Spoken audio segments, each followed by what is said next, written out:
Any questions, Warcry? You good, man? Feeling loose? Well, I'm always good. Are you in 20? Are you at 20 or 10? Or... No, I'm at starting at 1. All right, good deal. You'll loosen up. We'll be able to get more out of you later. That's gonna work out. Yeah, by the time you get it done, you're gonna be at 25, 40. All we're gonna hear is. Gotta be ready to play calm.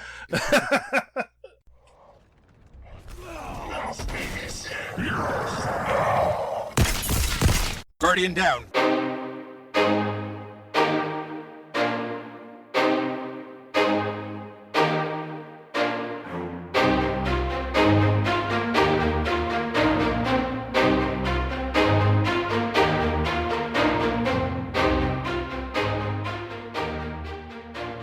Hey, what's up, everybody?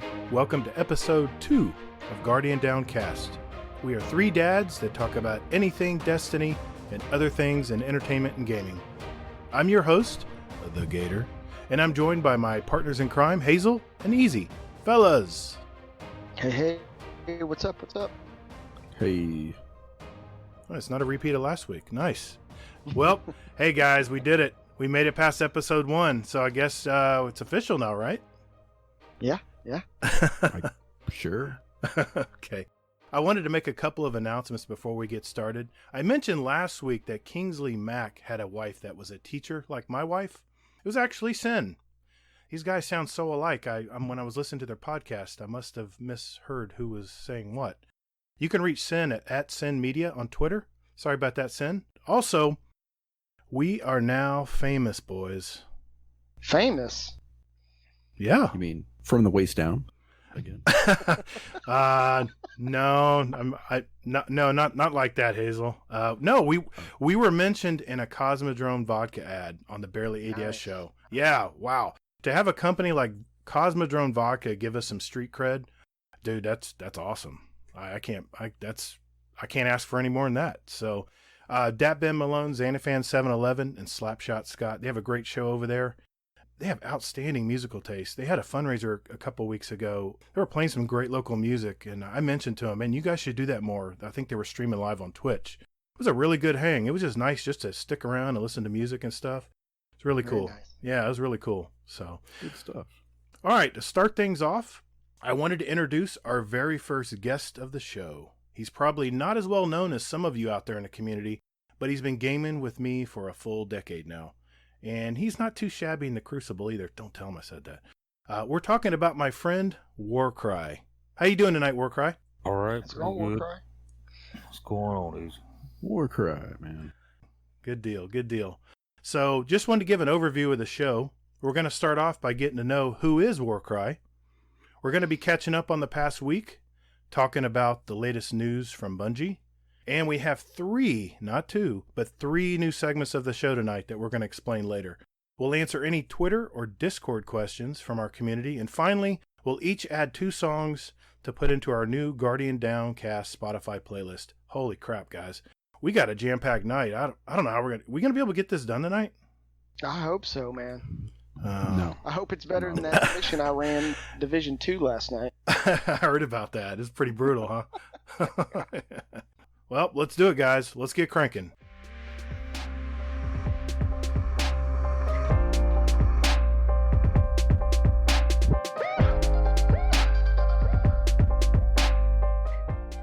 All right. So, Warcry, tell us a little bit about yourself, man.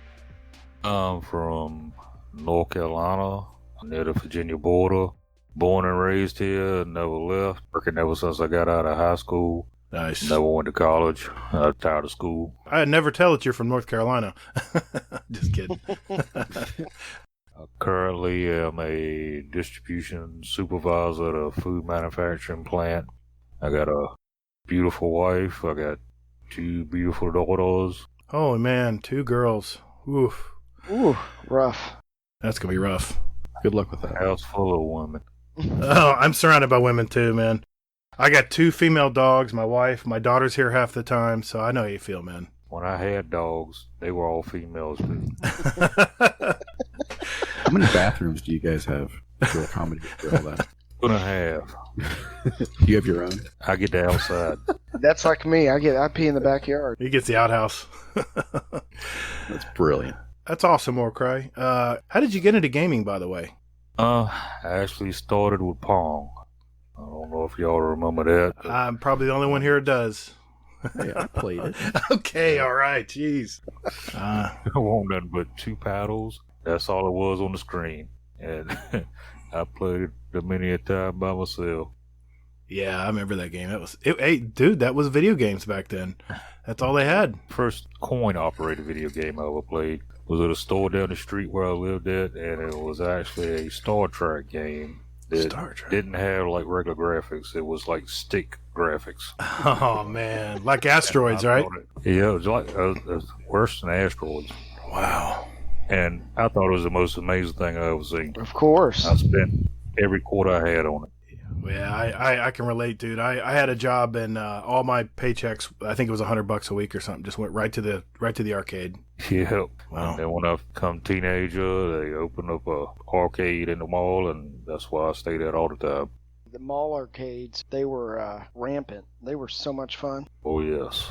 I know, like last week you talked about the Sega Genesis there, easy. I had one of those. Yeah. Oh, yeah. Altered Beast. I had the 32X for it, I think is what it was called. The one where they had the disc game that you could put onto it. At Nintendo's. And then finally I went to a PlayStation 1 and been PlayStation ever since. That was me, man. That was me. I never went Sega. A lot of people. When did Sega come out? I wanted to ask this from last week.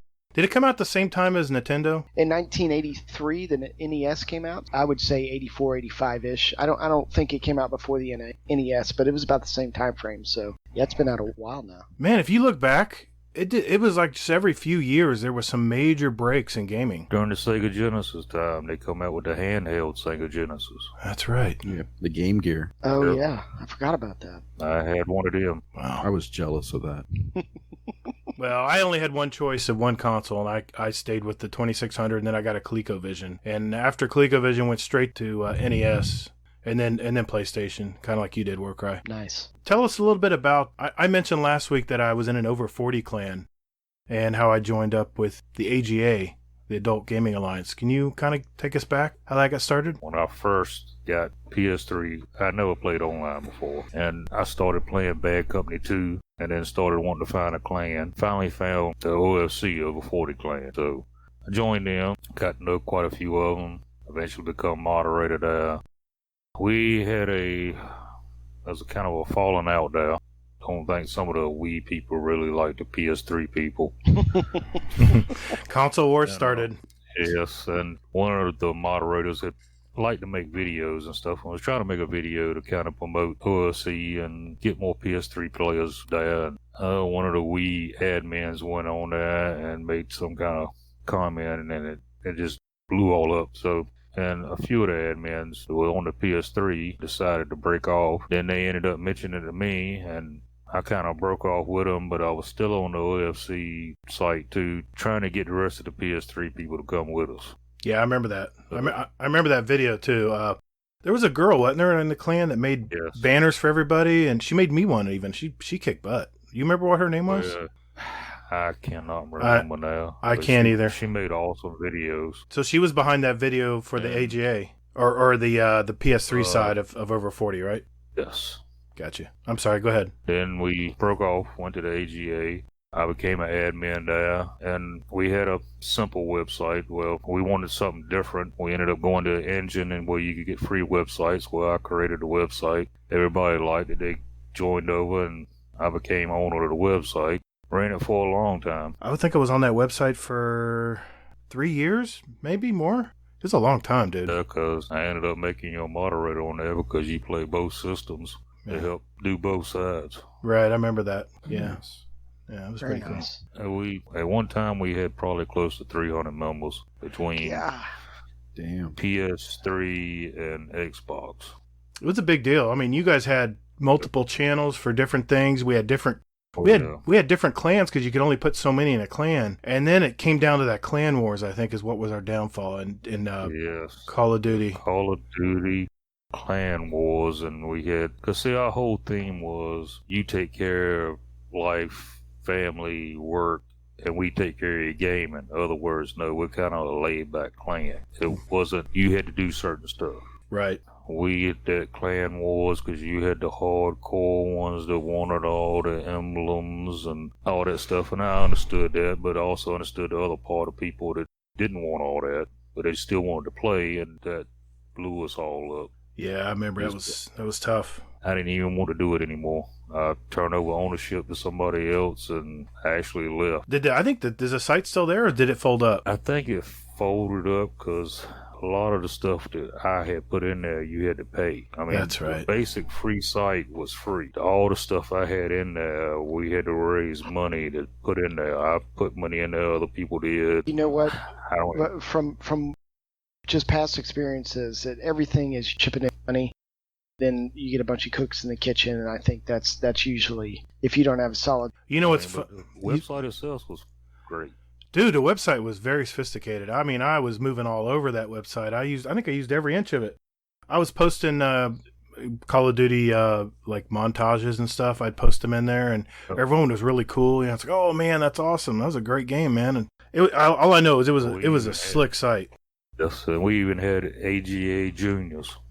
That's right. Created a site for them, for all the kids, people that were part of the clan. That's right. For a lot of the guys were working guys and had children, and a lot of them were in their teens, you know, and starting to play. And yeah, I remember that. That's pretty cool.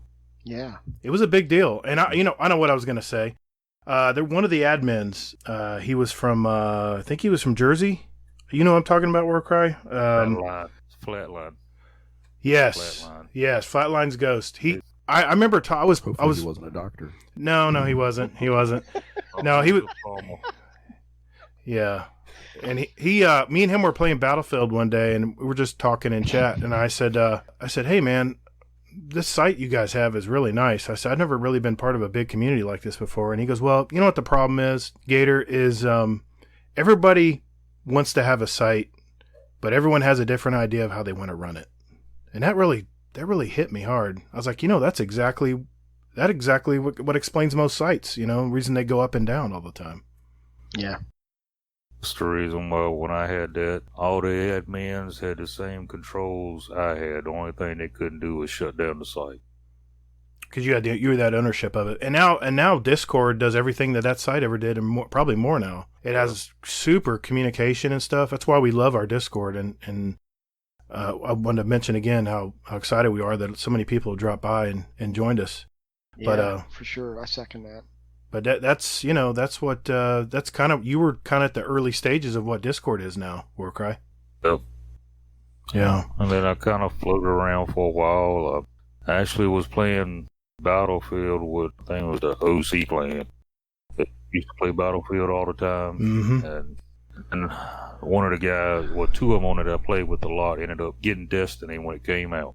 Figured I'd buy that like a month in and started playing that, and then I finally found you again, Gator. Well, that was what was leading me into my next question is what is it about Destiny, man? I mean, we're both from Call of Duty and Battlefield. We're used to shooters and stuff. What was it about Destiny, man, that got you really into it?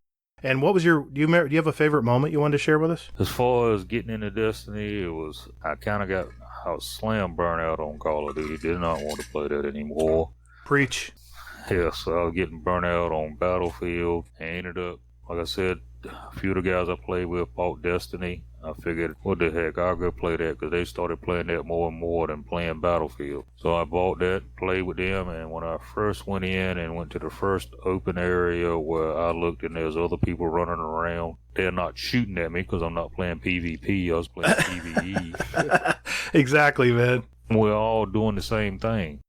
And helping each other out, but we're not talking to each other, and none of us know each other. I mean, after then, it was like amazing to me. I was like, this is the game for me right here. And sort of like you, Gator, the first year or so, I swore from PvP. I didn't play it at all in Destiny. Yeah, we were so burnt out, man, from Call of Duty. We had played probably, I want to say, 5 years of all the CODs. When that Clan Wars was out, I was playing Call of Duty every night with the people trying to help rank up. I mean, we was in the top of the clans every time. Yeah, I remember those days. It was man, it was ultra competitive, but it was fun though. Everyone came together for that. But then it got the size of the clans. Remember, the clans were too big, Yeah. and we were going up against these big gaming. I mean, Yeah. like pro gaming clans, and we were just getting slammed. Yeah, because it's how many is based on your system Mhm. as the game clans you're going up against. Well, you got 100 gamers in your PS3 clan. They're putting you against teams that's got 100 of them playing. Well, they may have all 100 playing all the time, and you only got 15 playing.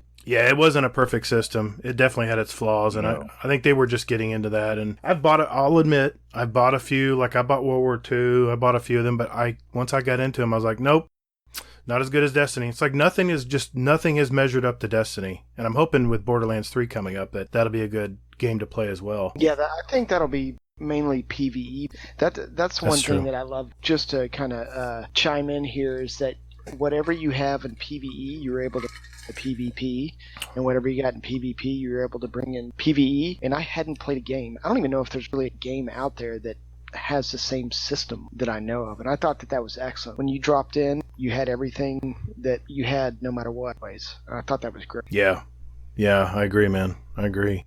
All right, one more question, Warcry. Dude, what's up with the gamer tag? Well, the Warcry part come from at the time when I started gaming, and you had to put in a tag to actually get online. It was a anime series I watched called Berserker, and one of the titles was Warcry. So Nice. the Warcry come from that. 1969, of course, is when I was born. Nice, man. That's awesome. That's pretty cool. I always wondered. I think I asked you playing Battlefield a long time ago, and you mentioned it, and I forgot. I've never watched any anime, so I didn't know that reference. But, dude, well, thanks, man. I appreciate you coming in tonight, talking about you. That's part of our goal is with our podcast is we're bringing in members of our community that we game with all the time, and just kind of let everybody get to know you. You know. Anybody ever have any other questions for Warcry? No, man, thanks, Warcry, for coming on and sharing your story with us. That's awesome. Yeah, thanks a lot, Warcry. You know, I mean, I always play with you, and you know, your backpack is big enough to carry, you know, Gator easy on myself. So, Speak for yourself, man. And you talking about that sandbag over there. Oh, don't get into it. No. Thanks, man. I really appreciate you coming in. Do you mind sticking around and joining in on the discussion for the rest of the show? I sure do not mind, and it's my pleasure. Well, how many beers are you in now? 4, no, 3 right now. All right, good. We're still good then. Awesome, dude. Awesome. All right, good deal. Status report. Exodus Black. Superstructure integrity, 17%. Data store integrity, 38%. Power core integrity, 89%. Failsafe AI core protocol integrity, and status report. All right. Well, thanks again, Warcry, for that interview. One I want to go to now is what we've been watching this week. Since you're our guest of honor, Warcry, I'll start with you. Well, I finished up watching a series called Into the Badlands by AMC, and have started watching another series by Marvel, Iron Fist. Cool. Into the Badlands, is that pretty good? Could you go into kind of what the premise is there? Because I've seen it and it's interesting, but I nothing has really hooked me yet on what it is. What it is it's basically almost like a World War, where everything is knocked back to the basics. So there's they still have motorcycles, but they don't have all this things that you have now. You don't have TV, radio, all that stuff. And it's kind of, you have to sit down and watch it, but what got me hooked was the fighting scene, because I like old Kung Fu movies. So it's martial arts then. Yes, there's a lot of martial arts and a lot of blood. Okay.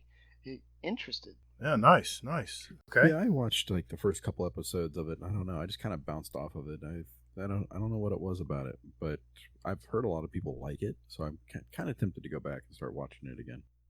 Yeah, I remember when I was watching The Walking Dead, they always had those commercials in between about that. And it always intrigued me, but I never pulled the trigger and watched it. So, but I saw a lot of katanas, a lot of swords and stuff swinging around. So it probably is pretty bloody, I imagine. What about you, Easy? So, like I talked about last week, I'm still watching the Orville. Nothing groundbreaking, just a fun little Star Trek kind of show. And then this week is Shark Week. This is one of my favorite weeks of the year. I love Shark Week. And the only bad thing is usually I go to Florida to my parents the week after Shark Week, and we go out on a boat, and I'm scared S-less to get in the water. But man, I love Shark Week.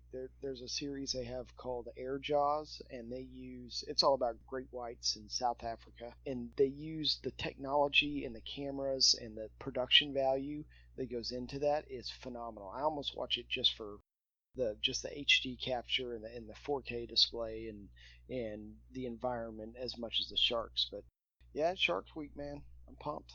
Yeah, I don't worry. Florida's not as bad as it sounds.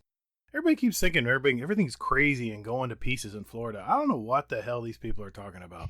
It's not that bad. There's no flesh-eating bacteria. We're all still here. We're moving. I don't know. It used to be like an amoeba scare. There was a place in Disney called River Country where you actually were in a river. Their fake lake, and you swam in it. Some girl got an amoeba up her nose and killed her, got into her brain or something. I don't know, but I don't know what's going on with everyone hating Florida lately. I'm confused because I've lived here all my life and it's pretty damn cool. I can go to the beach whenever I want to, But anyway, sorry, I got off on a little tangent there. That's because a lot of people think of Miami when they think about Florida, and that's where all the crazies are. Yeah, I can't vouch for Miami. I'm not down there enough. But well, real quick though, I mean, whenever I think of Florida, I think of Florida Man. So God, that guy's killing us, man. Yeah, exactly. Oh, Florida Man? Florida Man is the most awesome man in the planet. For fun, if you just go to Google and just type in Florida Man, you'll see some of the most absurd shit just come up. It's like Florida Man. Oh wait, there was one. It was Florida Woman. It was like I swear half of it's made up. Woman bites the fingers off somebody. I heard. I was in another Discord and I saw that. I was like, come on, seriously. Yeah. Like there was, I just typed in Florida Man for today just to see what comes up. Florida boat captain contracts bacterial infection. Look at that. Florida's harmless. It is harmless. Jump in the water at the beach. The water's fine. The bull sharks aren't going to eat you. I mean, come on, man. I'm coming there in January, and I don't want to get all this stuff be going on. So you got to take care of it, Getty. You're the side man. Yeah. Okay. Whatever. Well, I'll see what I can do for you there, Warcry. But anyway, regarding me, I've pretty much watched, I don't really watch much besides Endgame since it came out digitally. I've watched it twice. I watched it Tuesday, and then we started it, my wife and I started it last night because she's never seen it before. And then we finished it up right before this. Nice. So yeah, it's, I still got the same feel. Like just, give me a score. 1 out of 10. I mean, I don't want to say a 10, but I almost have to say a 10 just because it took 22 movies to get to this point. Right. Yeah. And it was a perfect capstone for all of everything that happened, even from the shitty Thor movies to everything, It was it was just the perfect capstone to it all. I thought it was good. I've watched it. I only watched it once. I had to bring my daughter. My wife just refuses to go to superhero movies. So my daughter's usually in town. I'll say, hey, let's go see Endgame. Oh, yeah, I want to see that. So, yeah, I thought it was pretty good. I didn't follow all of them. I missed a few because, like I said, my wife doesn't like to watch them. I don't know. I'm just used to bringing my wife, so I guess that's just the way it is. But my wife and I are part of a moviegoers club called AMC Stubs A-List. And no, I'm not getting paid by AMC Theaters. You pay $20 a month. You get to see 3 movies a week on any screen. 3D, IMAX, the super Dolby theaters with the recliners and everything. Any of those. You can you can reserve your seat. You can actually pick your seat now, which is awesome. No more of that geez, can you guys move over? I got a kid here. Can you move over? I don't really want to split up, that kind of stuff. But yeah, I watched the 9th film from Quentin Tarantino called Once Upon a Time in Hollywood. In fact, because I'm on that Stubbs A list, I can see a movie every week. I'll probably mention movies a lot every week. And obviously spoiler free. I'm not going to give away the movie, but I do want to give you just a few capstones of what I thought. if you're a Quentin Tarantino fan, you're going to like the movie regardless. But if you're used to his last films where there's a lot of blood and guts and shooting and total violence right out of the gate, this is not going to be what you're expecting, because it's more of, I think the best way I can describe it is it's literally a snapshot of 1969. What was going on. I mean, and the historical accuracy just blew me away. So I thought it was really good. The acting definitely carried the movie, because it's a 3-hour movie. So there were probably a good 2 or 3 times in the middle there I was squirming in my seat a little bit, and I was ready to go grab a snack. It was pretty good. It was pretty good. Not his best, definitely not his best. I'm a Kill Bill kind of. Oh yeah. I mean, for sure. I love those movies. They were just so different. But there's something about Quentin Tarantino. His movies just have some kind of air about them that's just totally different. He has such a good take on any kind of movie. Even the shots, the scenes through the window and how they approach the shot. I like that kind of stuff. So, saw that this week. I recommend seeing it if you're a Quentin Tarantino fan. You can't miss it. But just keep that in mind that it's not going to be a blood and gore fest. Other than that, my weekly indulgence on the television is America's Got Talent. There were 2 people. They have the judge cuts this week, and there were 2 people that really stood out.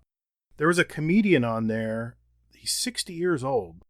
And he's got the goofiest face. I mean, he fits the bill. But he has more voices than anyone I've ever heard of. And he'll put a story together where he'll actually voice every character in the movie, and whether it's a movie scene or whatever he's doing. Just totally awesome. They have their own YouTube channel, by the way, America's Got Talent. So if you want to see the highlights on that stuff, it's a good place to go if you're not watching the show. And then the other person that stood out was a classical guitarist with kind of a Latin feel. This kid just graduated high school. His name is Marcin Petraslik. He is a virtuoso. He was really, really good. Really, really good. Nice. So that cover what we've been watching? Yeah. What's up? What sets that apart? I don't really watch reality TV or any of those contest shows. What sets that apart from anything else? Think of, you've heard of the boring talent shows like Catch a Rising Star from the 80s, and those talent shows that first started out like Star Search, and they're kind of slow. These are just so overly produced, so they're real flamboyant, really good musical themes and stuff. But dude, the talent every year, the talent just gets so much better. And it's like you'll have someone to go up there and sing a great song, have a super voice, and say, wasn't moved, next. And it's just like a talent show on steroids. It's like the best of the best. And you got people coming from not only the U.S., but you got people coming from South America. The Petraslik guy, I think he was somewhere in Europe. But man, it was just really eye opening. So it was really, really good. Let's move on to our next section. Let's talk about what our goals in gaming were this week. Well, with me, of course, it's the Solstice event, so trying to upgrade the armor to be ready for the Shadowkeep. All that crazy mess you gotta do. Yeah, it's going to be a grind, that's for sure. So this week I did Iron Banner. Obviously, I ran a little IB with you in Warcry on Tuesday. Mm-hmm. Finally got that chess piece knocked out. Those dang sword kills, my goodness. And it wasn't too bad. I think Iron Banner this time around wasn't too bad, except for that last night. And man, it was supers and heavies around every corner. It was pretty crazy. Outside of that, I think, other than beating my head against a wall in the Division 2 for about an hour and a half last night, I think that's about it. What about you, Hazel? For me, pretty much it's just been the Solstice armor. That's been really all that I've been working on, and not much else outside of that. Well, I mentioned last week I was working on Tribute Hall. I've already got the bad juju, but I want to get the catalyst, and I want to get the exotic emote, I guess, for putting I think 85 triumphs up or something. Don't quote me on that. It might be some different number. How many triumphs is it? I think it's 50. 50, right. Okay. 50. So I've been working on that. I'm at 79% of the 80% discount now. I just finished 79% today before I hopped on here. And they wouldn't I had one to use, but it didn't count. They only give you 4 a day. So tomorrow I'll turn that in and I'll have my full 80% discount. And in that way, I can get these tributes and not kill myself doing it. It's still a lot. I mean, I think it's still like double digits in legendary shards for some of the triumphs tributes. So, still going to be a little bit of a chore, but, I'll work on it little by little. Let's see, I did that, and I'm almost done with my green set from my Warlock on the Solstice of Heroes gear. I think I got to run a few Gambit or Crucible matches and do strikes. I think I got 5 more strikes to do, and I'll have that done. I'll be onto my improved set, my blue set. So, Nice. So yeah. And because they're making us play strikes in Crucible, I'm working on the pinnacle weapons, the Wendigo. I'm still working on that, and the Recluse. Speaking of games, guys, Easy. I heard there's some new games coming out. What should we know about that? So we haven't, since this is the first time doing this segment. I was going to run through games outside of just Destiny. If I just wanted to mention a couple games on here, just in case anybody out there is interested or maybe not have the same awareness around gaming. I would like to mention a couple. There's not a whole lot that's great coming up. I mean, Marvel Alliance, Ultimate Alliance came out for the Switch. I know that we have a buddy, Dark Angel, who's playing that. Kill la Kill came out last week. It's like an anime fighting game. It's somewhat interesting. It didn't get great reviews, but I'm going to keep looking for a patch. Wolfenstein Youngblood, it came out for PS4, Xbox One, Switch, Stadia, and PC, and it's kind of like a standalone DLC for Wolfenstein 2, which is interesting. There was a Uncharted that was similar to that came out a couple years ago that was going to be just a DLC, and then they had so much content they released it as a full title, but at a discounted rate. It was like $29.99 or something like that. However, even though it's not coming out now, it's coming out in October. The Outer Worlds is coming out, and this is a first-person shooter very similar to Borderlands, however, or Borderlands-esque as in that it has kind of like a cartoon feel to it, but it is very character-driven, and as you go through this game, the comments and the choices you make kind of turns you into that character. So you could be like a total idiot. Like there's an option to be an idiot, and every time you click on that idiot option, like the characters around you start talking to you like you're an idiot, and I mean it like turns you into a complete moron. But it's a first-person shooter. It's in space. It's made, again, I think I said this, it's made by Obsidian, the guys that made like Neverwinter Nights 2, Fallout New Vegas, Pillars of Eternity, all really, really deep RPG-heavy games. And Obsidian also just got bought by Microsoft as well, so that's something to look out for the future. But I know it didn't come out this week. However, the news that it's coming out to Switch dropped the other day, and I didn't even know how I was going to fit Outer Worlds into my gaming, because as we all know, September, October, November is going to be rough, real rough. So now that's coming out on Switch, I can pick up my Switch and play here and there. I'm really, really excited about that. But I also, back to the Destiny segment, I forgot to mention that thanks to Warcry and, oh my goodness. And brain fart. Brain fart. Hey, welcome to getting older, brother. Yeah, right. Yeah, let's not edit that out. The bad juju quest. I know I probably could have soloed it.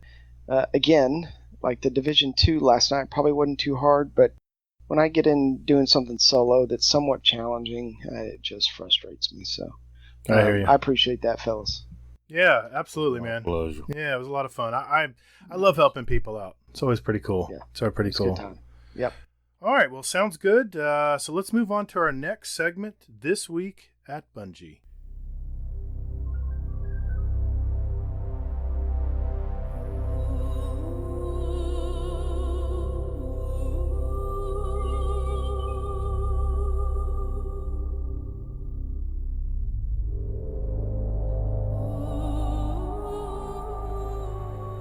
All right, Hazel, what do you got for us this week, man?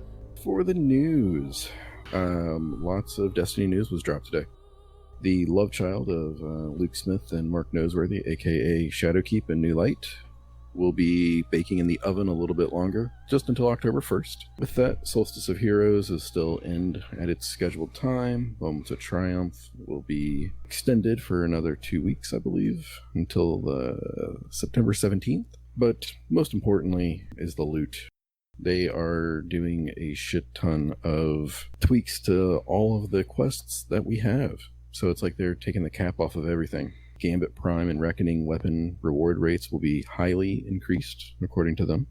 Reckoning difficulty will be tuned to be more welcoming. So I don't know if you guys played Reckoning or not. It was occasionally a shit show. Shit show, exactly. Shit show is what exactly I was thinking. We're on the same wavelength. It's tough, man. It's tough, and there's hardly anybody playing it now, so good luck. Yep, Braytech weapon schematics will no longer have a daily lockout. So I don't know who still needs those Braytech weapons, but if you need them, go for them. Mountaintop Wendigo. Pinnacle quests will become more accessible, whatever the hell that means. I'm hoping that means that they're going to reduce the shit you need to get for it. Nice. So, hoping there's that. Multiple weeks of increased valor and infamy. Menagerie chests will become more rewarding. So, yeah, I mean, lots of good stuff right there. One other thing. Apparently, Luke Smith is going to be doing a state of the game. I don't know if you guys saw that. No, I didn't see this. Yeah, he put a tweet out, and it's going to be a state of the game. It's going to be, he said, very, very long and somewhat very nerdy as well. So us Destiny nerds can get our nerdgasm going. Pretty much what it's going to be is he's going to be talking about the things that he's learned from Destiny 1 that he took on to Destiny 2 and things he's learned from Destiny 2 and Forsaken and bringing all of that over into Shadowkeep and what changes they're making. In other words, what he told me in my dream. In your dreams. I'm telling you, he came to me in a dream. I like the fact that he was in a Jedi robe. That makes it all. That makes it legit, right? Yeah. Well, I mean, we're going to talk about his lightsaber, though. Where it was placed. Oh shit! If it was flesh colored. Easy. Back to the news. So, yeah, but I'm going to throw that out there. Just that tweet. I'm going to throw it out in the Discord. So when is he doing that, Hazel? He said possibly next week, but it's still a little bit up in the air. So probably within the next 2 weeks, he'll be dropping that. Nice. That's exciting. Dude, that is. Yeah. Yep, it is. Oh, hey, also one other key thing here. Well, no pun intended. Solstice key fragment magnets. I don't know if you saw those guys or saw those in the what is it? The Eververse store? Yeah, I can't even use mine now. I bought them and they don't allow me to use them. Yeah, exactly, because they're bugged. So I was going to say, if you see them, don't buy them. If you have them, don't pop them because they're useless. What do they give you? What do those keys give you? They give you more keys. So for the Solstice stuff, do you ever have those keys that you get from the EAZ? Yeah, the chest. You get packages and keys from those chests. And it said something about be careful, like we're going to explode with keys or something. I never understood what they meant by that. Be careful how, I can't remember how they worded it, but they said it increases your keys by a great amount, but be careful what you wish for or something like that. I've always been curious. What am I gonna implode or something? Or I'm just curious. They never tell us what that problem is. I don't know. I'm sitting at 97 keys, and I never used one of those things. So I think I'm all right. I don't know. Nice. 97 keys. Yeah. You need 15 to open a package. Yep. And that's part of your gear too. Is you have to open so many packages. I think it's on the green armor. Can't remember which piece, but yeah. It's okay, easy. We'll pick you up and put it in our backpack, and then we'll tell you what to do with stuff. So you're good. Yeah, you can hop on. Oh yeah, there we go. There it is. Yeah. I'm not hopping on Solstice. I'll tell you that. But you could. Yeah. All right, but yeah, that's all for the news there. I was looking at their calendar here. It looks like the 8/27. That's it for Solstice of Heroes. So we still only have 3 more weeks after this, and you better have it all. If you don't, tough crap. That's it. You're out. Easy. You were mentioning you're going out of town for the next Iron Banner. You're going to get an extra Iron Banner. Yeah, 2 more, right? Well, they're going to have the first one 8/27 to the 3rd, and then the second one is in September, the 17th to the 24th. I think I'm looking at the calendar here. Right. And then everything else that Hazel mentioned. Get that helmet. Yes. Yeah. So you'll have the whole set, dude. It'll be pretty cool. It'll be cool. Any questions? Any discussion about this? Anybody have anything? I will chime in. I'm glad that they are taking these kind of steps. Whereas historically, I mean, they're just shipping stuff out the door, whether it's ready or not. So you can really tell that they're maturing as a company and they're taking steps to better their product. And I think Destiny's in a really good spot, and they're about to make it. Man, I think Shadowkeep is going to be a lot more than what people are expecting. Yeah, I agree, man. I don't think, and they said they're going to talk about more later. Before that, I think they're going to lead up with and let us know a little bit more and a little bit more every week, I think. Right. I think it really helped that they got away from the gaming giant and kind of went off on their own. Yep. Yeah. I think that's going to make a real difference. Yeah. Yeah, I'm really excited too because they kind of led you to believe that it's all about avoiding crunch in a way. Mm-hmm. So yeah. I'm all about that because, if you may have a happy workforce, then they're going to be able to turn out better stuff than somebody who's got a gun to their head. Yep. Yeah, and I'm looking over the things you mentioned, Hazel. Just a couple quick notes.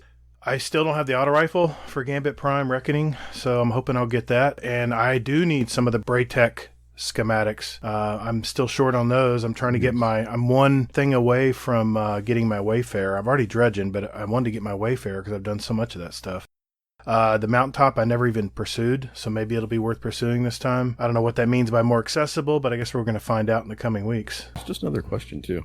All right, this is going to be, this is probably we might lose listeners for this, but do you guys think that by them making stuff more accessible, whatever the hell that means, which I'm assuming means making the quest easier to get, do you think that that they should do that all the time, or should they just do it for like if they're wrapping the season up or whatever?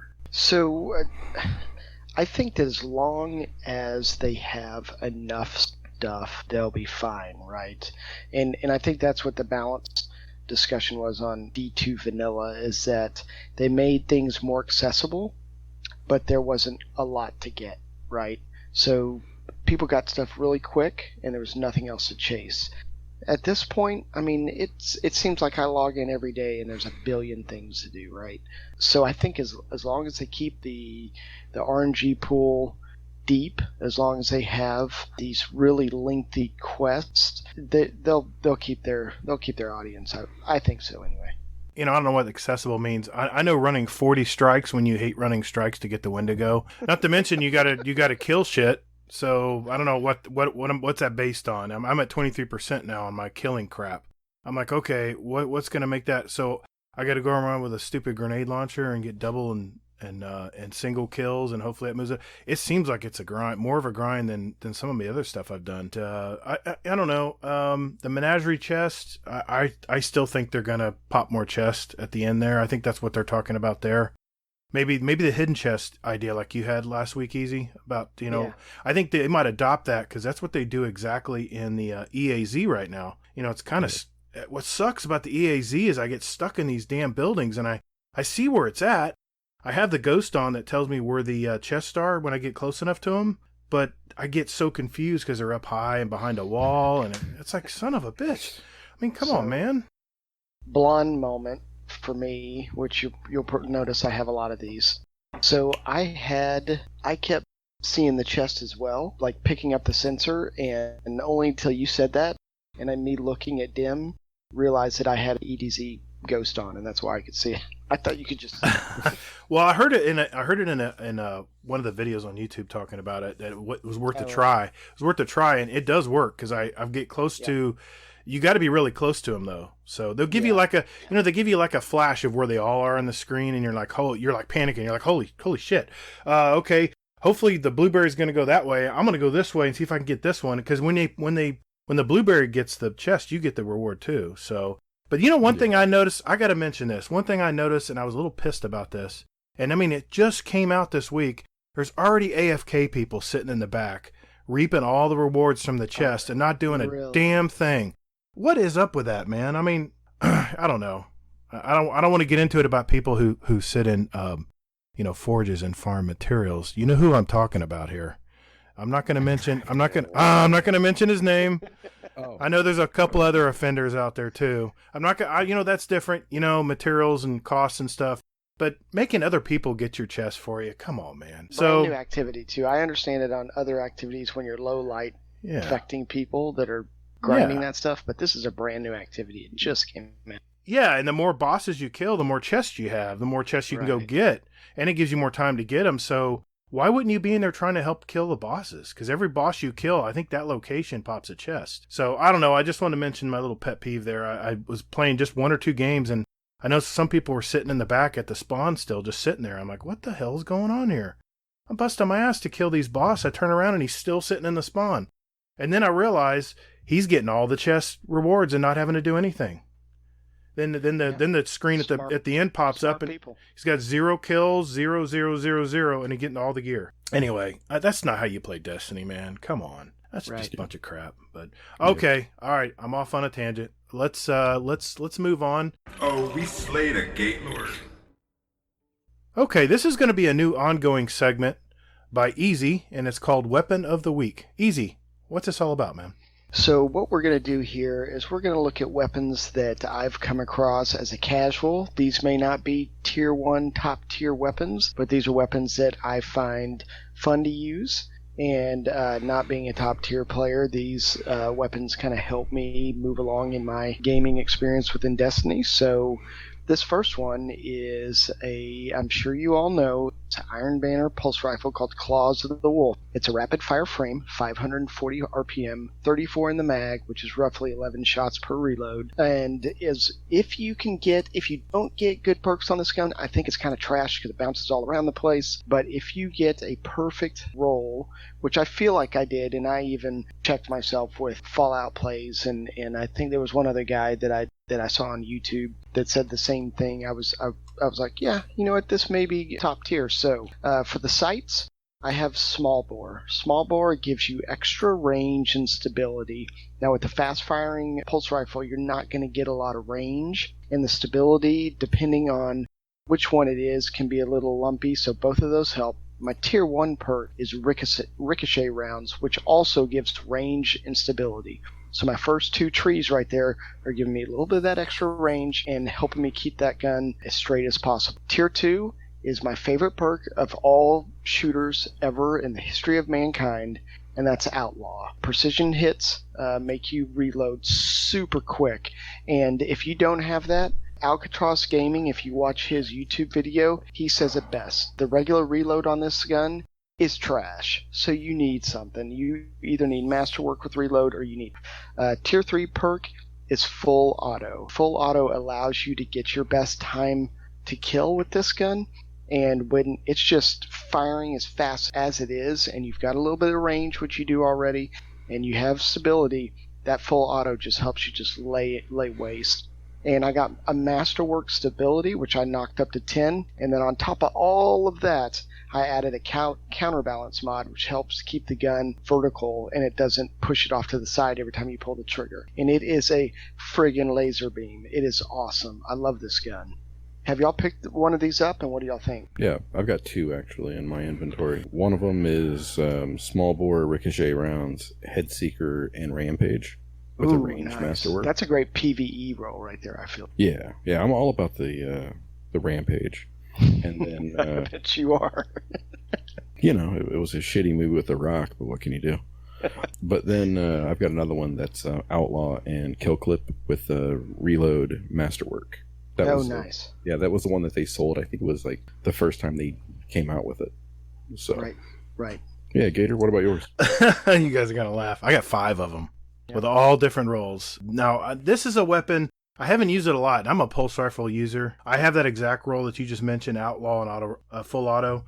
And I use the high caliber rounds because it used to be in Crucible, the high cal rounds. It was the shit, but now that they've dumbed them down so much now that it doesn't make much of a difference. But I've got extended barrel on mine, but I think chamber compensator would be the best because that really alleviates the recoil because it does have a little bit of a kick. And with a reload speed of 34, I'm looking at it right here. That's pretty sad for a pulse rifle. But I've got that one. I've got one that's full automatic with Head Seeker, high cal rounds, and it has I got full bore on that for the 15 range perk. It does pretty good. I've got another one with a stability Masterwork and it has the high impact reserves, but it has snapshot sights, which is really good for, you have someone rushing at you, you can snap down the sight really quick and eliminate them. Those are just a few that I have, but I think I have 5 of them. I love this rifle when it first came out. When my Telesto's in that spot, it works so much better to stop the shotgunners and the apes that come running at you.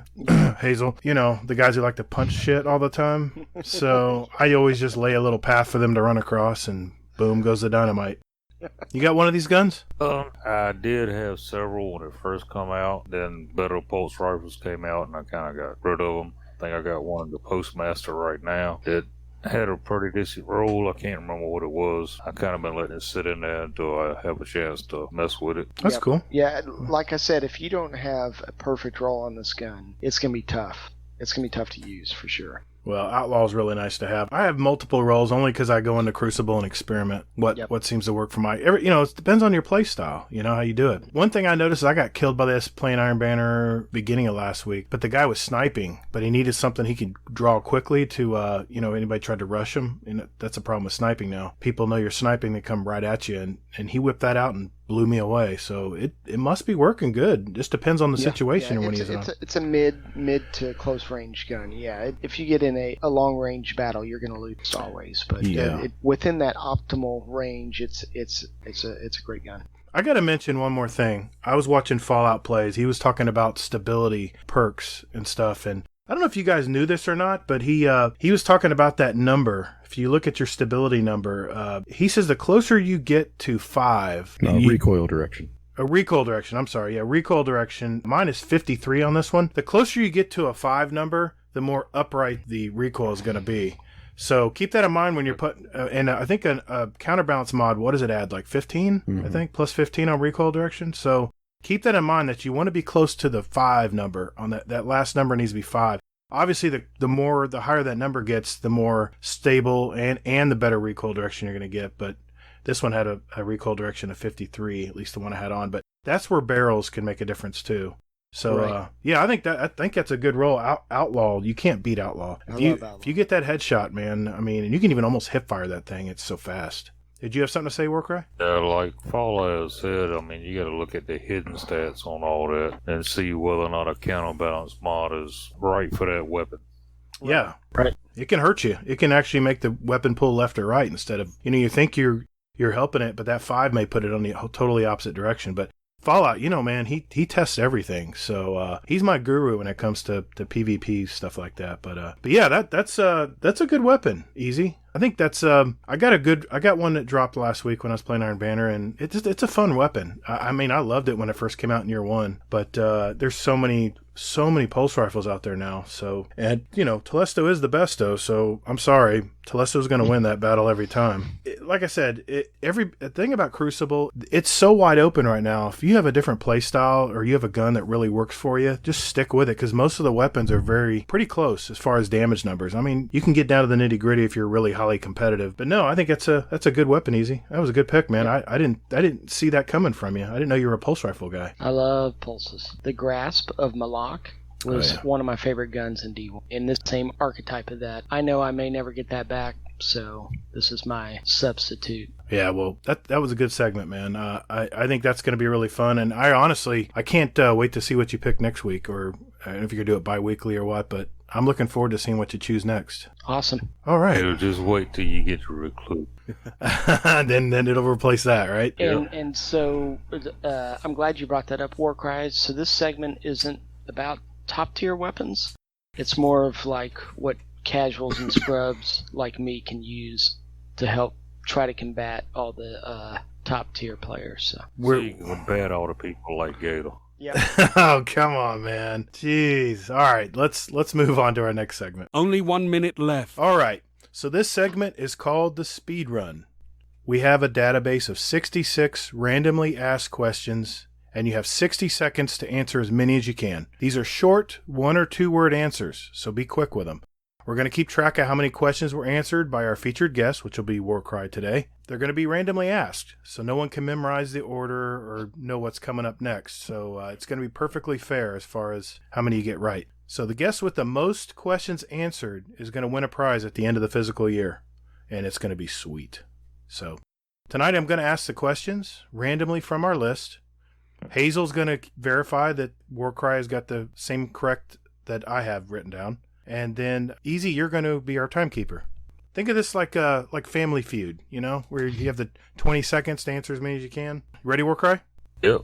Ready, set, go. Warlock, Titan, or Hunter? Titan. Morning person or night owl? Night owl. Coffee or tea? Coffee. Favorite gaming console? PS4. Cake or pie? Cake. Ikora, Cade, or Zavala? Cade. Dogs or cats? Dogs. Blue, green, or brown eyes? Green. Have you ever been out of the country? Yes. Pineapple on pizza, yes or no? No. And that's it. That's time. Well, that was a good one to end on, too. Yep. They're literally random. Well, You're good. I show 10 correct. Is that what you have? That is correct. Okay. Warcry, you're on the leaderboard first. 10 correct. So, future No. guest. You were the one to beat. I never eat pineapple on a freaking pizza. Yeah, that seems to be a common question on a lot of the podcasts out there. Just for the record, I'm not a believer in pineapple. I don't want fruit on my pizza. So, I love pineapple, but I'm not mixing it with my pizza. put pineapple on a thing of cottage cheese, and I'm there. But not on pizza. Yeah, So see, I grew up with pineapple on pizza, so I just assume that's where it goes. I got you. So you one of those weirdos there. Maybe. But, yeah. No, my parents actually lived in Hawaii for a couple of years. That explains it. So- But that explains that. Yeah, exactly. Yeah. I got to tell you a funny story about these questions. I was, when we were putting them together, and I know we've all put our questions in, and I was, just testing to see how many I could get right in 60 seconds, and my wife was asking the questions and keeping time. And there's a question in here. I'll go ahead and give it away right now. It says, if there's one thing in life that you can never give up, what would it be? And I was just trying to get through the questions quickly, and I said, video games. And my wife says, oh, really? Video games, huh? Really? So what about your family? What about your wife? I said, well, I mean, the backpedaling started from there. I've been married so long that I don't even try to fight it. I was like, well, honey, so you got to try to get into an argument, some kind of particular argument where you can at least have a chance to win, which I never do. I said, that is assumed, honey. That is assumed that the family comes first. That's always an assumption. That's always first. And now, I assume that. So, you know what? Assume, you make an ass out of you and me. But anyway, I changed that question to, what is one possession that you can't live without? So that question may pop up in the future. So just wanted to leak that out. All right. Well, I hopefully, as we get a little bit more into this, it'll become a little easier for us and won't be so awkward here at first. But hopefully our listeners will like that, and we'll see what happens. Call the Praxic Order, call the Thanatonauts, the Jinsen Scribes, call everyone so they can witness you. Okay, this is going to be a weekly or maybe bi-weekly segment I like to call More Than Just Space Magic with Gator. Since there isn't much out there in podcasts based on the Crucible, I've decided as a student of the game that is the Crucible, I wanted to share what I've learned from other content creators combined with my own observations. So I hope you learned something in this segment, or at the very least get a refresher on the little things that make Crucible fun. I'm an old gamer, and my Twitch reflexes haven't been what they used to be playing COD in my youth. So I can either decide to what? Get pounced on in the Crucible, get salty, complain, why? Or I can learn better strategies and tactics where I can adapt and actually add something to my team to get the win. Well, that's what this segment is all about. This week's segment is going to be called How to Be a Better Blueberry. Full disclosure, I play using a PS4 controller on PC, PS4, and on Xbox One X, and These methods have been successful on all those platforms, even the sweaty PC ones. I even have a video of me playing the PC beta with this controller on YouTube on my Gator channel. I use a stock controller with no extra paddles. I use the Puppeteer setup on the controller, and it works excellent, and that way I don't have to use the claw method. I'm a student of the game, and have followed the advice of several Crucible gods, like Camicakes, True Vanguard, and Cool Guy, to name a few, which are all on YouTube, by the way. Feel free to look up my lackluster stats if you like, if you want to feel better about yourself, that is. Also want to preface this segment by stating that these are my very own opinions, and your results may vary. I play the Crucible solo about 90% of the time, due mainly because either friends of mine aren't online, or my friends just don't have any interest in playing the Crucible.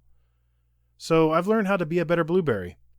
Here's just a few things on what I've learned over the past 4 years of playing this crazy game. Tip number 1. Understand the team dynamics. In other words, how is your team put together? When you're sitting there waiting for a match to begin, what are you doing? Are you looking at Twitter? Are you daydreaming? Are you looking out the window? You should be looking at who's being added to your lobby. Is it a party of 3? Is it 4 parties of 2? Is it a full team of 6? Who are you playing against? This is very important in determining how you play the game, which leads to my next tip. Tip number 2. Find your role. What I like to call playing chess, not checkers. Once you know who's on your team, how will you help them get the win? Let's just say it's a party of 5. Then you are the blueberry. So how can I help them? This is what you need to ask yourself. If it's a full team of solo players, notice what most of them are doing that's working. Adapt and add to their numbers, which leads to our third tip. Don't be a one-dimensional player. Adapt. Realize what is working and stop what isn't. If rushing in with a shotgun, for example, and all the enemy's doing is waiting for you and charging up their fusion rifles, and you never even get a chance to make it to them to get the shot, and this keeps happening over and over and over again, then stop doing that. Change your tactics and work with your team. Solo flanking and killing full teams in Destiny 2 is only achieved by the super elite players, the top 1%. And even then, those players can be stopped by an organized team. This means that you have to change your role. If your team is playing the long game and not rushing, or the game type doesn't permit that you rush, then put on a pulse rifle and stay with your team. This isn't Call of Duty, guys. The days of running behind your team and one-shotting everybody, it doesn't happen in Destiny. The time to kill is way too long. By the time you kill even the second person, if you're lucky enough, it's not going to happen. Coming from a COD background, this was the hardest lesson for me to learn. Whenever my team would spawn in, I would run exactly the opposite direction. Big mistake. The other team, if they were halfway smart, would just salivate and just wait for me to come right on in. And boom, down I go. And did I help my team? Nope. All I did was give them a point, easy point at that. So please stay with your team. Tip number 4. If all else fails, find a team member and stay with them. Help them with the assist and get together. You might be able to turn around a game that even has no communication on your side. So once I spawn in, for example, the first thing I do is assess where my team is. If I spawn on the other side of the map, in other words, a spawn flip, wait for another member of your team to spawn in with you. Not rush at the enemy player and try to kill their entire team and expect to get a multi-kill. Not in this world. Not going to happen in Destiny 2. Tip number 5. Be aware of the enemy's team tendencies. Hey, is that guy on the other team that's sniping? Is he always going back to the same lane? Then adapt and work with your team to avoid that area, or look for a flank with a teammate. After a minute or two of playing, you can get a good idea of how the enemy's playstyle is matching up. Tip number 6. Do not tilt. Realize that you made a mistake, and don't blame others. Realize why you got killed and learn from it. I get really salty when I play Crucible. But players of all levels of skill will usually be on your team, and they don't read your mind. Finally, tip number 7, and this is probably the most important tip to getting better in the Crucible. Record your gameplay. and watch one game daily that you played. Usually you want to record a game you lost or did badly in. But it's also good to see what you were doing right as well. So record a few games, good or bad, and watch them back. PS4 and Xbox have built-in DVRs that can do this with just one button. So just do it. Hey, well, I hope this has helped you guys. I hope at least one or two of these tips can change your perspective when you're playing in the Crucible, and hopefully you can become a better Blueberry like I did. Thanks for listening. Overtime. Let's do this. All right, well, I hope that section was entertaining. We'll comment on it next week and see what everyone thought. All right, well, it's that time of the week again. Time for those good old Twitter and Discord questions. As usual, I'm terrified, so here we go. Easy. So first off, before I get started here, thank you again, everybody. Ton of questions this week, ton of crazy questions this week. We really enjoy hearing from the community and having you on. So let's go ahead and kick this off. So Uncle Scum must have been drunk one night, so we got a bunch of stuff. So here we go. What is your scariest moment in gaming? And I think that there's a couple different options here, like scared as in frightened, or scared as in there's another scenario I was thinking of earlier. Anyway, I'm going to take it down the scariest game route. Resident Evil 2, the original game. I think I played it on PlayStation, scared the snot out of me. Like, either any of y'all play the very first Resident Evil 2? Yeah. Yes. Yeah. Man, that game was whew. Yeah. The damn What about alligator. y'all? That Yeah. damn alligator. Yeah. Oh yeah. Oh, God. Yeah, that scared the shit out of me. Well, for me, what I would say would be a memory. Actually, was I was like playing. I want to say Silent Hill, one of those like drastically scary games. Oh no! It was Fatal Frame. So it was this game where you could only see the ghosts if you held a camera up in front of your eyes. Oh goodness. Yeah, it was very, very traumatic. So here I am, and I was playing this. I was maybe like 15, 16, 17 years old, and I had the lights off in my room, just really atmospheric, things like this. I'm like running around all these corners looking for ghosts, trying to take a picture and this kind of thing. Well, I don't know what's going on behind me because my door is shut in my room, and my dad actually came in, and he was like trying to ask me about dinner or something. Put his hand on me, and I screamed. Like from the bottom of my toes. It literally just scared the living shit out of me, and my dad had the best laugh about it. He still just laughs and laughs and laughs at that story. Oh my God. Warcry, anything come to mind for you? Was the original Resident Evil the first one to come out? In the house. And, yes, yeah. and that's when dogs come out of the window. Oh, yeah. And that made me jump. And I was like, holy crap. Nice. Dude, the That's monsters, awesome. the monsters they threw at you in Resident Evil, it would surprise you every time. Yeah, I Easy took my answer. Resident Evil 2 is my first one. Holy crap, I had to quit playing. I'm going to go with the second one since Easy already talked about that one. And it was kind of funny and scary because you played with your friends. It was kind of funny. But Friday the 13th, you guys remember that little game where Jason would go around and hunt you? And Is this the one that came out a couple years ago? Yeah, exactly. And Yeah. You had no radar, and all you heard was and you knew he was getting close to you. You were just, I don't know, there's something about that, because I grew up on Friday the 13th movies, and I guess I was having flashbacks, but and what's funny is the person could talk when they got close to you. There was a chat that would kick in when they got close to you, like, I'm coming to get you, and that kind of took away a little bit of the fear. But holy crap, just trying to hide somewhere as one of the little fragile players in there that could easily get chopped in half. It was just crazy. But That's awesome. I still play that game. didn't they have like a weird lawsuit or something on, I think Friday the 13th, the actual movie, sued him or something for copyright infringement. It was crazy. Anyway, sorry, I'm gonna get off on a tangent here. What's next, Easy? So next one is Dad Bod Link. Do you guys do dirty deeds? If so, are they done dirt cheap? This is a reference to an AC/DC song. Dirty deeds done dirt cheap. Yeah, I do my own yard work. What about y'all? I'm gonna say, yeah, I do my own yard work as well, and it's my therapy. I mean, I'm too cheap to. I mean, I know I can pay someone to do it, but I'm cheap as hell. I got the reference, obviously. Well, see, funny story for you is that I thought that I never knew what the hell the words were to that song.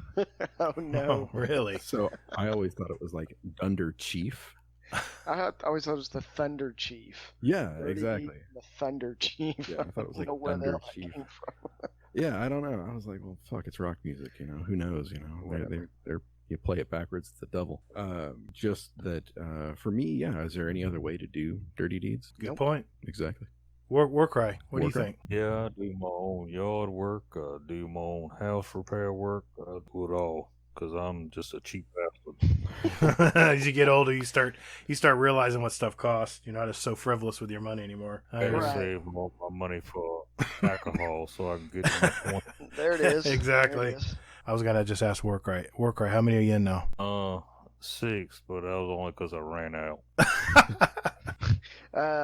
Next one. Let's make this a quick one. Uncle Scumdeath asks, which is your favorite Star Wars figure you own? Darth Vader, obviously. Chewbacca for me. Han Solo for me. I like the gun. Warcry? That'd be Darth Vader, and that's the only people made reference that I was Darth Vader when we used to play on PS3 all the time. I could hear that. Yeah, right. Next one, Scumdeath. So don't overthink this one, fellas.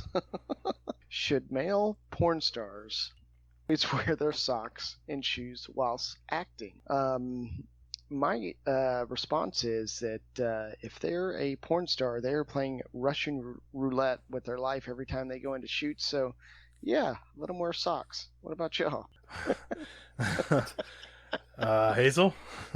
Well, I'm kind of speechless at this. It's funny. It just takes me back because I did a stint in this industry for a while. I was James K. Pork. I did presidential porn, and I wore socks. The floor was cold. Oh my god. Warcry, what do you think, man?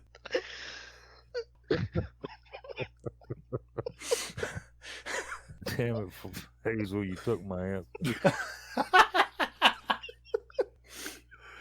Fucking crying. Me too.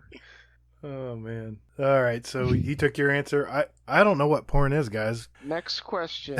So you can go around this however you want. Skull asks, Marisov or Eris Morn? And so I would say, which one would I rather have food from? Which one would I prefer to prepare me a meal? And I think I would go with Eris Morn. You know, she lived on her own for a long time in a hard place. She survived. And Mara, she's a queen. She's probably never even seen a kitchen. So, what about you fellas? Eris Moon. Yeah, okay. Next. All right, I'll go with I can't go with her. I can't go with Eris Morn. I mean, that viscous stuff coming out of her eyes, that's going to get in my plate. I can't deal with that, man. No, and come on, man. Morozov is hot as hell, so I'm going to Well, go. they don't have to cook you anything. That was just the route I took. You can Okay. just whichever one you want for whatever reason. Well, I mean, that's obvious for me. Yeah. It's going to be Morozov. Okay? Coming out of her eyes only adds flavor. That's flavor. Okay. Hazel, did you get to chime in? I couldn't remember. Marisov for anything. Yeah, I don't care. I agree. Gru asks, what's your favorite college football team? And can each of you please go into detail as to why Alabama is the greatest of all time? Grew. I am a burnt orange Texas Longhorn through and through, and I don't have an answer for that Alabama question. What about y'all? Well, that's because your team never plays them. Our team's all. Yeah, we don't. Have It's to the play SEC. them. All Only right. in national championships. All right, I'm going to say this, Yeah, Gru. when's the last time you've been there? Yeah, good point. I'm going to say this, Gru. SEC ebbs and flows. You know, it was Florida's time. We stomped all over Alabama in the past, and now it's their time. Alabama's got a great coach. Can't deny it. So, yeah, I'm all for it. Anybody who wins in the SEC, I'm all for. But, you know, obviously, I want the Gators to win. I would have to. Are you still farming? Are you still farming at public events? Yeah. Fuck. Sorry, guys. All right. So, yeah, my team is the Ohio State University. You know, Scarlet and Gray. You know, it's just, what else is there? So sorry, Guru, about the War Eagle comment. I just had to troll you a little bit just for fun. Scarlet and Gray for life. Mine is NC State Wolfpack. Nice. And that was only because when I was growing up, that was the only college football team you watched, no matter if it was basketball or football. Alrighty. Let's try to get through these pretty quick. Skull, again, bit of lore, heavy question, but do you trust Callus at all he wants you to be, i.e. his shadow of shadows? I don't trust Callus at all, period. What about y'all? I trust him. Do you trust the Drifter? Who do you trust more, though? I don't trust anybody. I think Callus has a secret door where he slits your throat and kicks you out the back of that big ship he's in. I don't trust him. I don't trust him. I trust Callus. He gives me stuff. Free candy. Yeah. Yeah. He won't even show his true form. He has to use a robot to show us.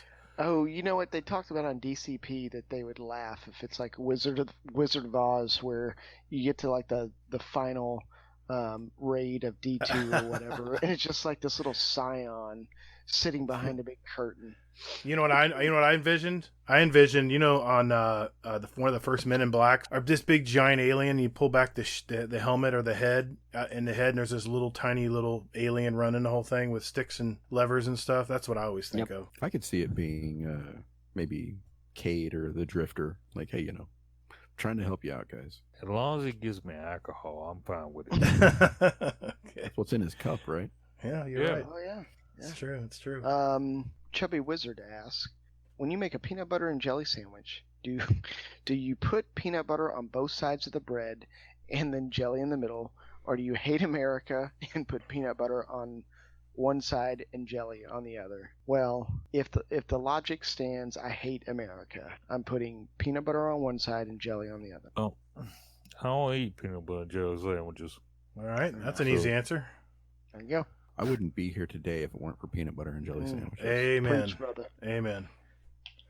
And yes, I do hate America then, because my daughter, I made her a peanut butter and jelly sandwich tonight for dinner, and she's like, "No, Daddy, I want you to put jelly on one side and then peanut butter on that side," and then she wanted jelly or peanut butter on the other side of the bread and then jelly on top of that, like a double decker. And it felt so weird and so foreign to put peanut butter on top of jelly, and like, what the hell is this, child? And what are you doing over there in the Hazel household?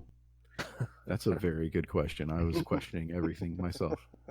This is one question that I thought a lot about, because I have a second part of the question that I want to add. Okay, well, I was raised on peanut butter on one side and jelly on the other. That's the way I was raised. That's the way my mom made the sandwiches. But as I've gotten older, I've realized that the peanut butter is the good stuff. So I do put it on both sides, and then I put a little jelly on one and then mash them together. But here's even better. Say you get home and you don't have any bread. What the hell are you going to do? You're starving, you're home from work. Try this out, and don't knock it until you try it. Get a big old jar of Jif. Creamy, please. Get a big old spoon. Get you a nice, ripe, large banana. Peel it back. Grab a little spoonful of peanut butter. Slap it on the top of the banana. Eat. Slap, eat, slap, eat. And I'm telling you, it gives you really a great little energy shot. And it'll tie you over till dinner time. So that's my answer. Nice. Okay. And no, I'm not going to try that. But No. yeah.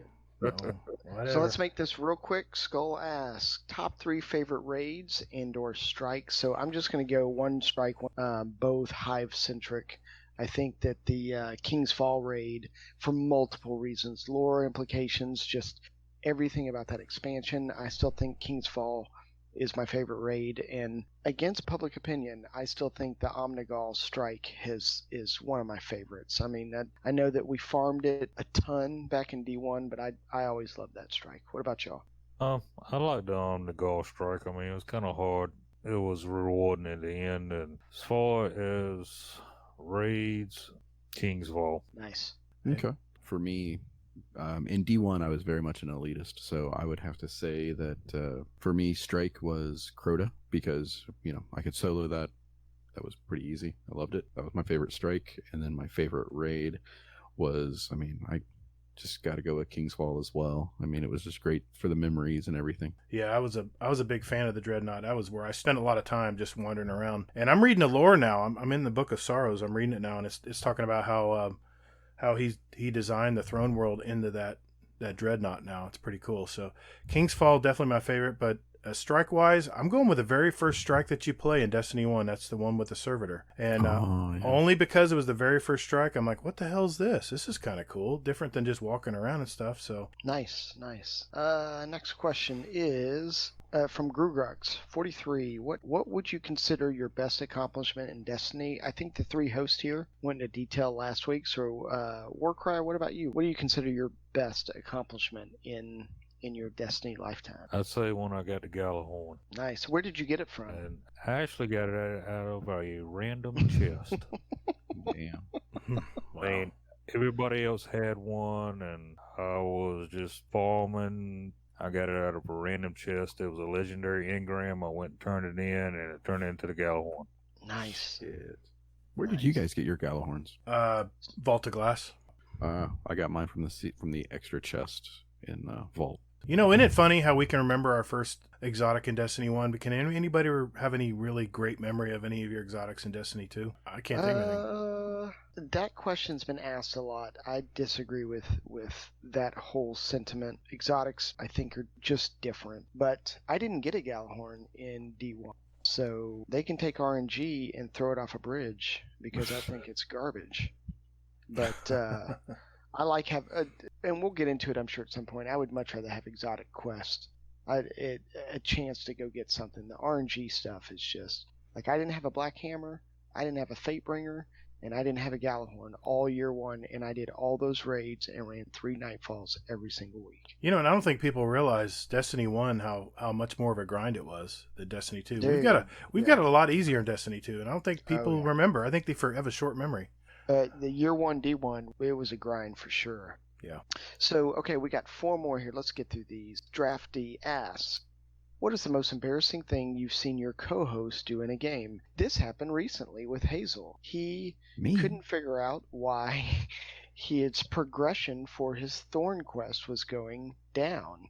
His percentage was going down. So I told him he wasn't working on Thorn. He was working on the last word. And he goes, no. We went back and forth. Out the other side, who was right? Who was right, buddy? Moving on. Hey, good question. I'm sure Warcry and Gator go ahead, Warcry. Go ahead, man. I don't even know. We've played so many games. You got one off the top of your head. Actually, it was from back in the Call of Duty days. There was a guy that I used to play with all the time called B4NC95, and he was just as crazy as me, and we always played hardcore. And he come up and he said, pointed his gun at me and said, "Look at my barrel," and then shot me. Nice. Yeah. Hazel, you got anything? I mean, just like the random trips with people to the bathroom, when they're like, "Hey, I'll be right back," and then they, take their mic into the bathroom with them. I didn't take the mic. It picked up everything. My bathroom's exactly on the other side of this wall. I have a home office, and there's no, there's no mute on this mic. I don't know. I don't understand it, but there's no mute. There's no mute on this mic. I wasn't even naming any names, but if you feel that guilty about it. Jeez. Never putting that outtake in again. Never. That's staying in. It's retired, man. It's retired. It's not coming back. Well, you're touching your own mic anyway. Okay, so Uncle Scumdeath has 2 more. Is hemorrhoid the hardest word to spell? I would say I don't know the answer to that question. Biscuit seems to bog people down. Yeah, the I. I would have to go with hemorrhoid being a pretty difficult word to spell because of the silent H in there, if I can spell. And the silent H that says hemorrhoid? I'm trying to figure where this silent H is. I just asked Siri. I'm like, Siri, spell hemorrhoid. She spells it for me. So silent you can't see it. Yeah, there's an H in there. I fucking Googled it. So, not the first one you...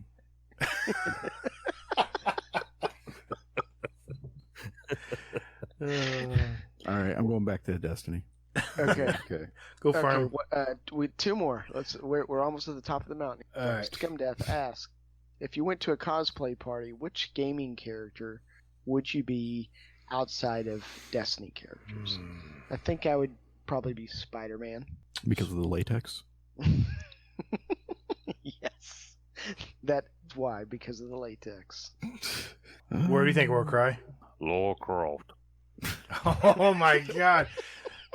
You guys don't know what Warcry looks like, but I know he's a big guy. He's a big guy. He's tall. I can't wait to see that outfit. You coming down to Guardian Con with that? Yeah. Well, knowing that if I say anything drastic, you're gonna say, am I gonna wear that to Guardian Con? So I'm gonna have to just go with probably Solid Snake. Oh, nice. Good choice, man. I didn't even think that. You know, I don't have any hair, so it'd be pretty cool to have a fucking mop on my head. It'd be nice. Man, that's a good answer. Damn, That is a good I was answer. just gonna say Superman because that was always my favorite character when I grew up. Because he's got the big chest, and I could put that fake muscle gear on, and then I could put a fake wig on with black hair. That'd be perfect. That's my answer. Nice. Sticking with it. Cool. So I think we got one more here to round off the question. Oh, this is from Drafty, by the way. Now that our community has a podcast that isn't Our Controllers Better or PC Master Race, my pinned messages just went away. Hold, please. Here I'm back. Okay, now that our community podcast that isn't Our Controllers Better, which is Xbox, or PC Master Race, what is your favorite part of maining a PS4? I would just say the games, dude. The library that came out, and I wouldn't even say PS4 up until these last 2 years, and they've just been hitting home runs left and right. I'd have to say the people. The community of Destiny, that's the only game that I really truly play. So I mean these three asshats that I'm with on here right now. We love you too. No, but I mean it's just a good group of people, I'm just a PlayStation person, a Sony person. I got Sony TVs and everything else. Yeah, that's what I was gonna say because I started on PS1, and that's when I was mentioning last week that a lot of people went to Xbox or PS4, and that was pretty much the dividing line. But I've always been on PlayStation. I'm used to the interface. I'm not saying I don't like the Xbox one, but yeah, I mean, I have so many friends over the years that I've built up, on the PlayStation. And I got to tell you a quick story about Drafty. I was in the tower. I was no, I'm not going to go on too long. I was in the tower getting something from Eva Levante. It was the one where you cook the stuff in the oven. The I don't know, whatever. The cookies. Yeah, the cookies. I was there, talking to her, and someone kept punching me. I'm like, who's this guy? What the hell? And I just, I'm kind of passive aggressive. I just ignored him. And then it must have been 5 minutes. The guy's still punching me, and I'm like, all right, what do you want? It was Drafty in his little hunter outfit, and he was wanting to give a high five to me. Yeah, he was sitting there wanting to give me a high five. I'm like, oh shit. Ah, damn it! I'm sorry, man. I didn't know it was you.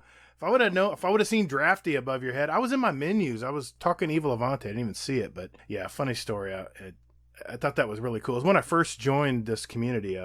He was one of the first guys to welcome me. So Very good on you, cool. man. Good on you. What the hell were you talking to Eva Levante for 5 minutes? I was trying to go through all the different materials. I was trying to figure out what I needed for what, and I just get deep in thought. I'm getting these menus and I'm starting to think, okay, I can do this and this, but I need to make sure I have enough to do this other thing over here. So that's just my thought process.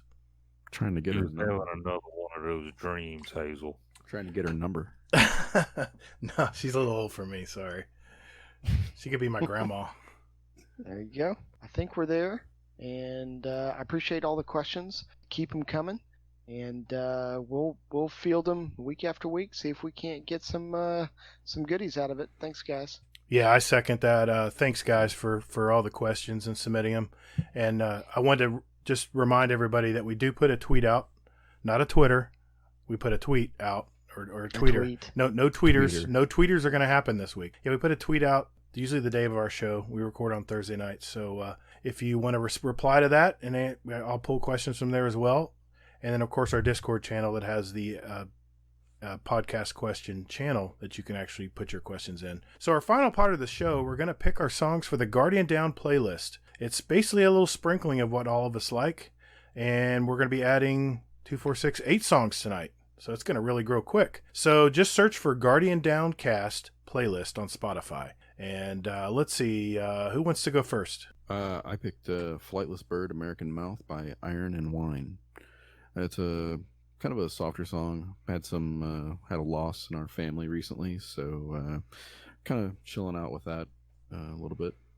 And then another song kind of on the opposite side of that, where maybe kind of angry, that kind of thing. Blood in the Cut by K-Fly. Yeah, great song.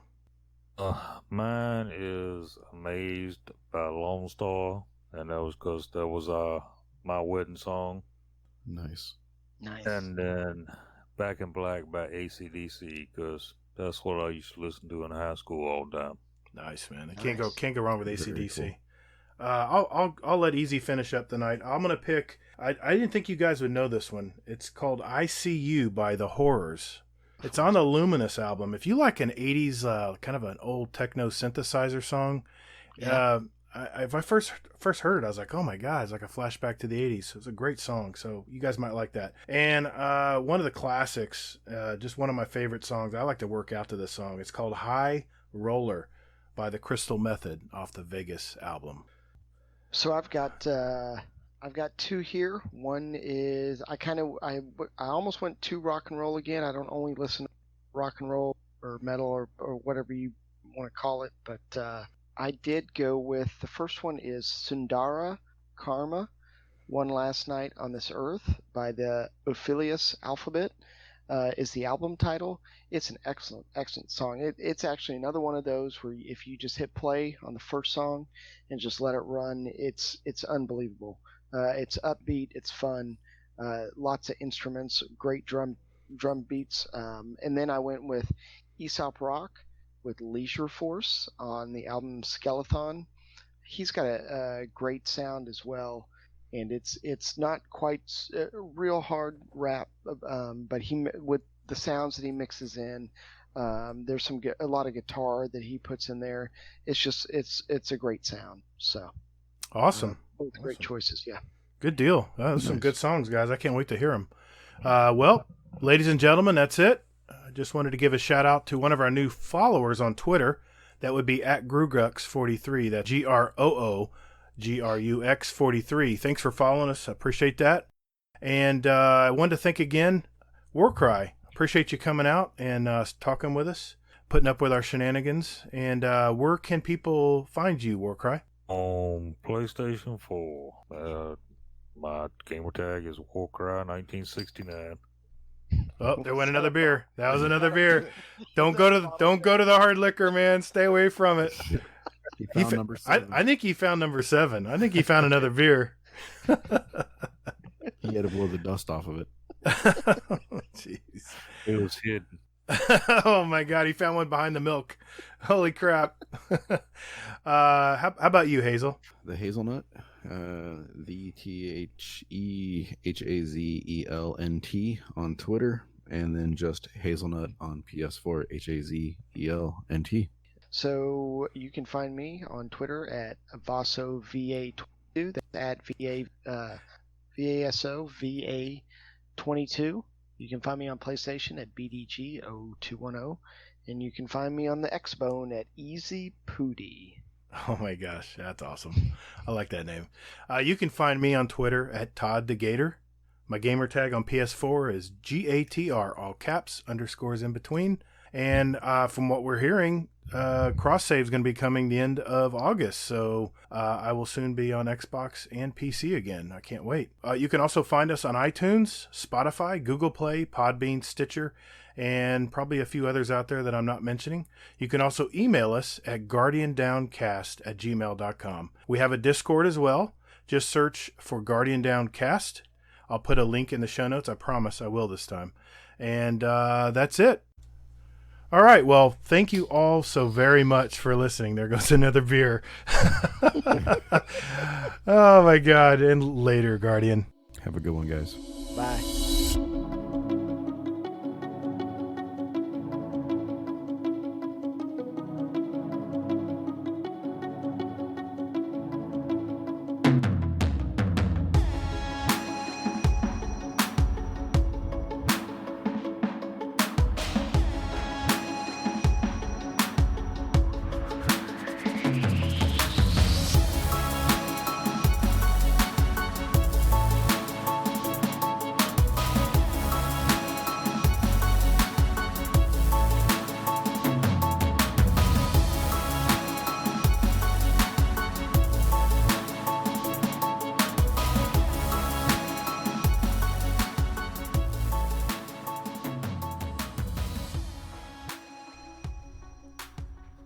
Hey, what's up, everybody?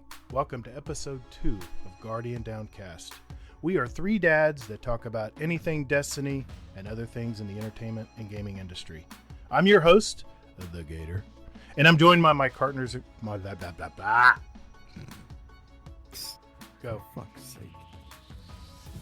Amateur bullshit. Sorry, guys, I'm trying. I'm new to this shit. Come on, give me a break. All right, later, guys.